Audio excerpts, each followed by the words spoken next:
প্রিয় শিক্ষার্থীরা, আশা করি তোমরা সবাই ভালো আছো। আমিও আলহামদুলিল্লাহ খুব ভালো আছি। গত ভিডিওতে আমি তোমাদের অর্থনীতি প্রথম পত্রের প্রথম অধ্যায়ের শর্ট সাজেশন দিয়েছিলাম। আজকে তারই ধারাবাহিকতায় দ্বিতীয় অধ্যায় অর্থাৎ ভোক্তা উৎপাদকের আচরণ, এই অধ্যায় থেকে শর্ট একটা সাজেশন দেব। তো এই অধ্যায়ে গুরুত্বপূর্ণ মোস্ট ইম্পর্টেন্ট যে টপিকসগুলো আছে এগুলো লিখে আমি পার্সেন্টেজের মাধ্যমে তোমাদেরকে জানাই দেবো যে কোনগুলো বেশি ভালো করে পড়তে হবে আর কোনগুলো এমসিকিউ, কোনগুলো রিটেন বেস সেটা পড়তে হবে। দেখো, আমাদের দ্বিতীয় অধ্যায় ভোক্তা উৎপাদকের আচরণের মধ্যে এই অধ্যায়টি একটু বড়, আমাদের 6টা অধ্যায় আছে শর্ট সিলেবাসে। 2025 ব্যাচ যারা আছে এইচএসসি, এই শর্ট সিলেবাসে এই অধ্যায়টা বড় থাকা সত্ত্বেও আমাদের অনেক ইম্পর্টেন্ট। এই অধ্যায় থেকে মিনিমাম মাঝে মাঝে 3টা কোশ্চেনও আসে কোনো কোনো পড়ে।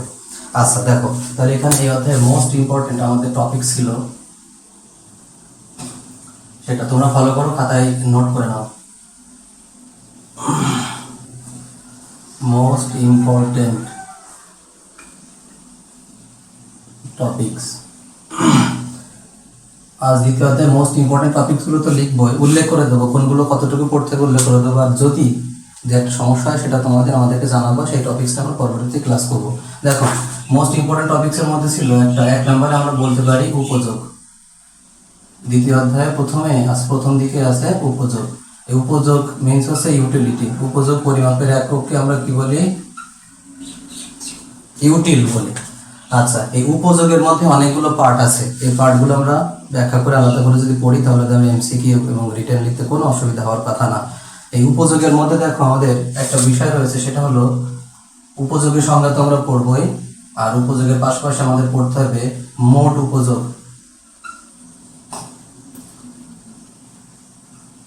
মোট উপযোগ ও প্রান্তিক উপযোগ। মোট উপযোগ ও প্রান্তিক উপযোগের মধ্যে সম্পর্ক অনেক ইম্পর্টেন্ট এই কোশ্চেনটা।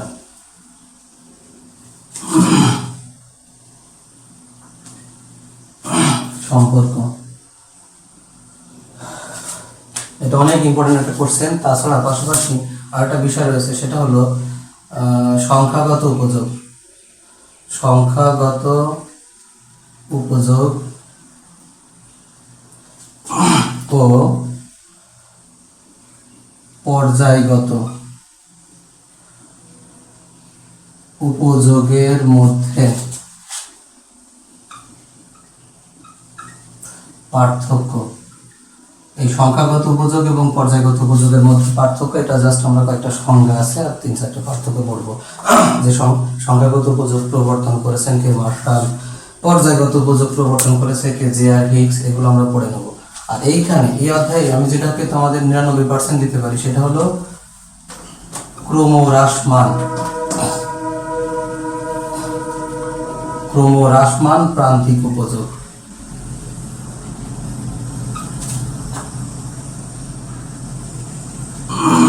উপযোগ বিধি, law of diminishing marginal utility, অথবা মার্শালের যে প্রান্তিক উপযোগ বিধিটা আছে, এটা অনেক ইম্পর্টেন্ট। এটা হচ্ছে তোমরা লিখে রাখতে পারো যে 99.99%। এটা তোমাদের পরীক্ষায় আসবেই, আসার মতো ইনশাআল্লাহ, আশা করি এটা আসবে। আচ্ছা, এখানে যে বিষয়টা আমি একটু বলি, উপযোগ রিলেটেড, এখানে মোট উপযোগ এবং প্রান্তিক উপযোগের সম্পর্ক জাস্ট আমাদের একটা চিত্রের মাধ্যমে আমাদের ব্যাখ্যা করতে হয়। আজকে আমি সংক্ষেপে জাস্ট একটু বলে দিই। এই চিত্রটা ছিল জাস্ট এমন যে মোট উপযোগ যখন সর্বোচ্চ হয় তখন প্রান্তিক উপযোগ কি হয়? সর্বনিম্ন হয়। আর মোট উপযোগ যখন বাড়তে থাকে তখন প্রান্তিক উপযোগ ঋণাত্মক হয়। আর প্রথম দিকে ক্রমবর্ধমান হারে বৃদ্ধি পায় মোট উপযোগ, প্রান্তিক উপযোগ হয়, তারপরে দ্বিতীয় স্তর। এভাবে অন্য একদিন আমি চেষ্টা করবো এটা ডিটেলসে আলোচনা করার। আজকে আমরা জাস্ট শর্ট একটা টপিকসগুলো আলোচনা করে দিই। তাহলে আমাদের বলছিলাম যে উপযোগ রিলেটেড এইগুলো আমাদের পড়তে হবে। মোট উপযোগ এবং প্রান্তিক উপযোগের সম্পর্ক, সংখ্যাগত উপযোগ, পর্যায়গত উপযোগের মধ্যে পার্থক্য, ক্রমহ্রাসমান প্রান্তিক উপযোগ বিধি, সব থেকে মোস্ট ইম্পর্টেন্ট হচ্ছে এটা আমাদের পড়তে হবে। এটা কিন্তু পড়তে হবে আমাদের উইথ লিমিটেশন, ওখানে সীমাবদ্ধতা আছে, ওগুলো সব ব্যাখ্যা করতে হবে। এটা বড় কোশ্চেন, রিটেন কোশ্চেন আসবে। আচ্ছা, দ্বিতীয় গুরুত্বপূর্ণ টপিকস হচ্ছে চাহিদা। অর্থনীতি মানে আমরা জানি চাহিদা, যোগান, এগুলো থাকবে এই টার্মগুলো। তাহলে চাহিদার মধ্যে আমাদের অনেকগুলো টপিকস আছে, সেগুলো যেমন আমাদের সবগুলোই পড়তে হবে এমসিকিউ এর কারণে। সেটা প্রথমেই পড়তে হবে সংজ্ঞা, চাহিদার সংজ্ঞা পড়ব। তারপর আমার পড়তে হবে চাহিদার শর্ত আছে যে 3টা চাহিদার শর্ত পড়তে হবে। চাহিদা সংজ্ঞা এবং শর্তের পাশাপাশি আরো গুরুত্বপূর্ণ আছে যে ল অফ ডিমান্ড, চাহিদা বিধি যেটা বলা হয়, চাহিদা বিধি। পাশাপাশি চাহিদা বিধির ব্যতিক্রমটা আমাদের পড়ে নিতে হবে। জাস্ট টপিকগুলো আমি উল্লেখ করে দিই, তারপর কোনটা কতটুকু পড়তে হবে আমি উল্লেখ করে দিচ্ছি, এর পাশাপাশি পরে বলে দিচ্ছি। আর এখানে আরেকটা বিষয় আছে চাহিদা সূচি থেকে, সেটা কাল্পনিক চাহিদা সূচি হতে পারে, আবার আমাদের প্যাসেজে কিন্তু উদ্দীপকে দেওয়া থাকতে পারে একটা সূচি, সেটা হলো চাহিদা সূচি থেকে চাহিদা রেখা অঙ্কন। চাহিদা সূচি থেকে চাহিদা রেখা অঙ্কন, জাস্ট একটা সূচি থাকবে, সেখান থেকে আমাদের চাহিদা রেখাটা অঙ্কন করতে হবে। যেমন এমন একটা সূচি দেওয়া থাকবে, চাহিদা সূচিতে কি দেওয়া থাকে, দাম দেওয়া থাকে, চাহিদার পরিমাণ দেওয়া থাকে, জাস্ট দেখা যাচ্ছে 3টা দাম দেওয়া থাকলো আর এখানে আমার পরিমাণ দেওয়া থাকলো। এখান থেকে একটা চাহিদা রেখা আমাদেরকে অঙ্কন করে দিতে হবে, জাস্ট এভাবে। অন্যদিন ডিটেলসে যখন ক্লাস করবো তখন আমি দেখাই দেবো আশা করি। আচ্ছা, আরেকটা হচ্ছে এটা আবার মাঝে মাঝে চাহিদা সূচি উল্লেখ করা থাকে, আবার মাঝে মাঝে আমাদের কি রিটেন কোশ্চেনে ওটা উল্লেখ করা থাকে না, জাস্ট কাল্পনিক চাহিদা সূচি তৈরি করে নিতে বলে। তখন এগুলো আমাদের দাম ধরে নেবো আমরা, 2-3টা দ্রব্যের, একই দ্রব্যের একাধিক দাম ধরতে পারি, আবার পরিমাণটা একাধিক ধরে নেবো, ধরে নেওয়ার পরে আমরা এটা সমাধান করব। আরেকটা ইম্পর্টেন্ট এখানে রয়েছে, সেটা হলো চাহিদা সমীকরণ বা চাহিদা অপেক্ষক থেকে, চাহিদা সমীকরণ থেকে চাহিদা রেখা অঙ্কন। এই চাহিদা সমীকরণ বা অপেক্ষক যেটা আমরা বলি, একটা জাস্ট আমি মনে করো একটা চাহিদা সমীকরণ আমি লিখতে পারি, কিউডি ইকুয়াল 10 - 2p এমন দেওয়া থাকবে। এখান থেকে আমাদের পি এর মানটা আমরা দামটা ধরে নেবো 1 2 3 4 ধরে নিয়ে আমরা চাহিদার পরিমাণটা বের করবো, করে সেখান থেকে একটা সূচি তৈরি করব, তারপরে আমাদের চাহিদা রেখাটা অঙ্কন করতে হবে। এই হচ্ছে আমাদের চাহিদা রিলেটেড এগুলো গুরুত্বপূর্ণ টপিকস। এর পাশাপাশি করতে হবে আমরা সমীকরণ থাকবে, সেটা মাত্রই বললাম। আর আরেকটা বিষয় হচ্ছে চাহিদা নির্ধারক সমূহ, অর্থাৎ কোন কোন বিষয়ের উপর চাহিদা আমাদের নির্ভর করে। আর একটা বিষয় সেটা রয়েছে চাহিদা রেখার ঢাল। এখন এই টপিকসগুলোর মধ্যে কোনগুলো আমাদের কতটুকু পড়তে হবে সেটা আমি তোমাদের বলে দিই। প্রথম থেকে আবার হলো চাহিদা আর উপযোগ নিয়ে, এটা তো আমি বললাম উপযোগ এবং প্রান্তিক উপযোগের মধ্যে, মোট উপযোগের মধ্যে সম্পর্ক এটা আমাদের পড়তে হবে। এটা 99% আমরা দিতে পারি, এটা হচ্ছে বিশেষ করে খ নাম্বার কোশ্চেনের জন্য। হ্যাঁ, এটা খ নাম্বার কোশ্চেনে আসে। আর সংখ্যাগত পর্যায়গত উপযোগ, এটা আমাদের এমসিকিউ রিলেটেড, এটা এমসিকিউ রিলেটেড আসে, আমাদের ভালো করে পড়তে হবে। আর ক্রমহ্রাসমান প্রান্তিক উপযোগ বৃদ্ধি, এখানে তো আমি 99% দিয়েছি, এটা হচ্ছে সিকিউ, এটা হচ্ছে আমাদের পড়তে হবে রিটেন কোশ্চেনের জন্য। আচ্ছা, আর চাহিদা এখানে যেগুলো সংজ্ঞা, শর্ত, চাহিদা বিধি, চাহিদা বিধির ব্যতিক্রম, এখানে এই উপরের গুলো সবগুলো হচ্ছে আমাদের হচ্ছে এমসিকিউ টাইপের, এমসিকিউ টাইপ এখান থেকে বেশি আসে। আর নিচে চাহিদা সূচি থেকে এখানে এগুলো হচ্ছে মূলত গ নাম্বার কোশ্চেন আসে। তখন আমরা চাহিদা বিধি সম্পর্কে বললাম, এবার আমার আরেকটা গুরুত্বপূর্ণ টপিক আছে, সেটা হলো যোগান। আমরা 3 নাম্বারটা আমি যদি এখানে লিখি, যে উপরের গুলো মুছে দিয়ে এটা 3 নাম্বার আমি তোমাদের লিখে দিচ্ছি।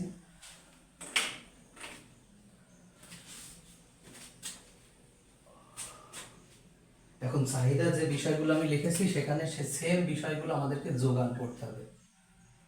যোগান, যেটাকে ইংলিশে আমরা সাপ্লাই বলি। এই যোগানের তাহলে আমাদের পড়তে হবে, আমি বারবার লিখছি না, তোমাদের ভিডিওটা বড় হয়ে যাবে। যোগানের সংজ্ঞা পড়বো, তারপরে যোগান বিধি পড়বো, যোগান বিধির ব্যতিক্রম নিয়ে আলোচনা করব, যোগানের নির্ধারক সমূহ, যোগান সূচি থেকে সেম এই প্যাটার্নগুলো, যোগান সূচি থেকে যোগান রেখা, এগুলো আস্তে আস্তে আমরা অল্প অল্প পড়ে নেবো সেম ভাবে। এখানে তেমন কিছু আসে না, এখানে একটা কোশ্চেন সেটা আমাদের অ্যাড করে দিতে পারি, সেটা হলো যোগান ও মজুদের মধ্যে পার্থক্য। এটা তোমাদের পড়তে হবে, ভালো ইম্পর্টেন্ট। যোগান ও মজুদের মধ্যে, মজুদের মধ্যে পার্থক্য। তোমাদের একটা বিষয় আমি না বললেই না, তোমরা চাহিদার সঙ্গে অনেকভাবে মুখস্থ করেছে, যে শর্ত যুক্ত করে, যে কোনো নির্দিষ্ট সময় একজন ভোক্তা কোনো কিছু, কোনো দ্রব্য পাওয়ার ইচ্ছা বা আকাঙ্ক্ষার পিছনে ওই দ্রব্যটি ক্রয় করার সামর্থ্য, হ্যাঁ, ওই দ্রব্য সমপরিমাণ অর্থ ব্যয় করার ইচ্ছা থাকাকে চাহিদা বলে। আমি তোমাদের মনে করি এই সংজ্ঞাটা তোমরা ব্যবহার করতে পারো শর্তযুক্ত, কিন্তু আরেকটা সংজ্ঞা আছে তোমাদের, সেটা সম্ভবত অর্থনীতিবিদ বেনহামের একটা সংজ্ঞা ছিল, যে একটি নির্দিষ্ট সময়ে ভোক্তা কোনো একটি দ্রব্যের কি পরিমাণ ক্রয় করতে চায়, তাই হলো চাহিদা। তো ওই সংজ্ঞাটা, বেনহামের সংজ্ঞাটা পড়লে কি হবে, যোগানের সঙ্গে যখন পড়বা, যে একটা নির্দিষ্ট সময় একজন বিক্রেতা কোনো দ্রব্যের কতটুকু বিক্রি করতে চায়, ওর নির্দিষ্ট দাম, নির্দিষ্ট সময়টা কিন্তু মেনশন করতে হবে, তাহলে যোগান এবং চাহিদা সংজ্ঞাটা কিন্তু রিলেটেবল হয়ে যাবে। আচ্ছা, তাহলে যোগানের বাকিগুলো পড়বো, এখান থেকে আর তেমন কিছু আমি পাচ্ছি না। আরেকটা টপিকস আছে, সেটা 4 নম্বর আমাদের এই অধ্যায় শেষ করে সেটা মোস্ট ইম্পর্টেন্ট, যেটা তোমাদের পড়তে হবে রিটেন কোশ্চেনের জন্য, চাহিদা এবং যোগান রিলেটেড, বিশেষ করে যারা যশোর এবং কুমিল্লা বোর্ডে আসো তোমরা ভয় পেও না। সেটা হলো, আমি 4 নম্বর অফার রাখছি, সেটা হলো ভারসাম্য। ভারসাম্য, দাম ও পরিমাণ নির্ণয়, পরিমাণ নির্ণয় করো, বের করো, ইত্যাদি ইত্যাদি। আচ্ছা, সেটা এটার একটা শাখা আমরা বলতে পারি, সেটা হলো চাহিদা ও যোগানের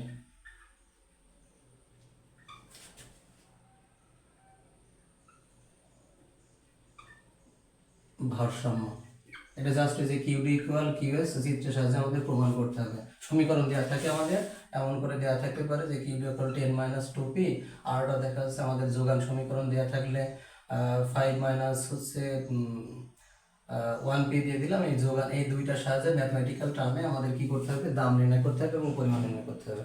আবার চাহিদা যোগানের ভারসাম্য আমাদের চিত্রের মাধ্যমে দেখাতে হবে। চিত্রটা যদি শর্ট একটু বলে দিই, যদিও শর্ট সাজেশন মানে ভিডিওটা লং হয়ে যাচ্ছে, জাস্ট আমাদের দেখা দিতে হবে যে ভিডিওটা যে এই বিন্দুতে এটা হয়েছে, এমন একটা চিত্র আছে। তোমাদের আশা করি বুঝতে পারছো। পরে আমি যদি সময় সুযোগ হয় এই নিয়ে ডিটেলস আলোচনা করব। আচ্ছা, তারপর এখানে আমাদের ভিডিওটা বড় হয়ে যাওয়ার সত্ত্বেও আমাদের দ্রুত শেষ করে ফেলি। আর একটা টপিকস আছে, সেটা হচ্ছে ইলাস্টিসিটি বা স্থিতিস্থাপকতার অঙ্ক। এই অধ্যায়ে আমাদের কিন্তু একবারে সুযোগ নাই এটা স্কিপ করার। সেটা হলো 5 নাম্বার, যেটা বলি আমি শর্টে লিখি ইলাস্টিসিটি বা স্থিতিস্থাপকতা। এখানে বিশেষ করে আমাদেরকে পড়তে হবে দাম, ইলাস্টিসিটির দাম, আর একটা হলো কি আছে আই, স্থিতিস্থাপকতা আছে, আর একটা হচ্ছে আড়াআড়ি আছে। বিশেষ করে আমাদেরকে ম্যাথমেটিক্যাল যেটা আমাদের, এটা খুব ইম্পর্টেন্ট। এটা তুমি 99.99% ধরে নিতে পারো। সেটা হচ্ছে এমসিকিউ আমাদের থাকতেই পারে, থাকবে, এটা অনেক আসে। দাম এবং আয়, আড়াআড়ি খুব কম আসে, তবে পড়ে নেবা। এটাতে একটা সূত্রের সাহায্যে অবলম্বন করে বাকি সূত্রগুলো এখান থেকে কনভার্ট করা যায়। তো আজকের ভিডিওটা লম্বা করছি না, তোমাদের এই আজকের এখান থেকে নোট ডাউন করে সুন্দর করে এই গুরুত্বপূর্ণ টপিকসগুলো পড়তে থাকো, তাহলে এটাকে 99% দিয়ে দিতে পারি, আর এটা 99% দিব আমরা। তাহলে খুব গুরুত্বপূর্ণ, আমাদের এটা পড়তে হবে। ভারসাম্য, দাম পড়তে হবে, চাহিদা যোগানের ভারসাম্য পড়তে হবে, আর স্থিতিস্থাপকতা বিশেষ করে দামের, এটা আমাদের পড়তে হবে। তাহলে দেখা হবে পরবর্তী অধ্যায়ে শর্ট সাজেশনে, অথবা আজকে যে শর্ট সাজেশনটা দেওয়ার চেষ্টা করেছি এখান থেকে যে টপিকসগুলো তোমাদের সমস্যা, আমাকে কমেন্টের মাধ্যমে মেনশন করে জানাতে পারো, যে সেই টপিকসগুলো আলাদা করে ভিডিও আপলোড দেওয়ার চেষ্টা করব। সবাই ভালো থেকো।